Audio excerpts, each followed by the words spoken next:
Hi friends, ముందే వర్షం పడుతుంది, చల్లగా ఉంటుంది. వేడివేడిగా ఏమైనా తినాలనిపిస్తుందా? అయితే ఇంకెందుకు లేటు, నా స్టైల్లో స్నాక్స్ కనుక చేసుకొని తింటే బేకరీ ఐటమ్స్ బలాదూరేనండి.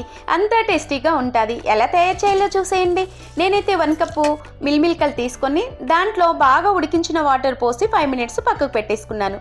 ఖాళీ మిక్సీ జారు తీసుకొని మంచిగా నానిన మనం మిల్మిల్కల్ని మిక్సీ జార్లో వేసేసుకోవాలి.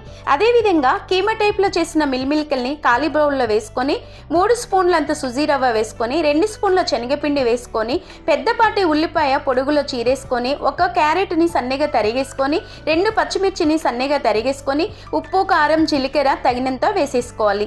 అది రుచికి సరిపడా అండి. స్పూన్తో కిందికి మీదికి ఒకసారి తిప్పేసుకొని చేయితో బాగా కలుపుకోవాలండి.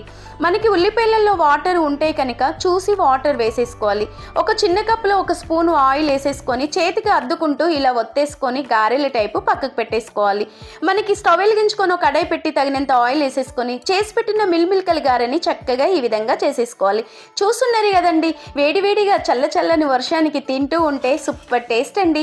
చాలా బాగుంటుంది. పిల్లలు స్నాక్స్ అడిగినప్పుడు ఎంతో ప్రోటీన్ ఉండే ఈ స్నాక్స్ ఇంట్లో కనుక రెడీ చేసి ఇచ్చామనుకో హెల్త్ బాగుంటుంది, చాలా హ్యాపీగా కూడా ఉంటారు. ఇంకెందుకు లేటు, మీరు ట్రై చేయండి. అలాగే ఒక లైక్ చేసి షేర్ చేసి సబ్స్క్రైబ్ చేయండి.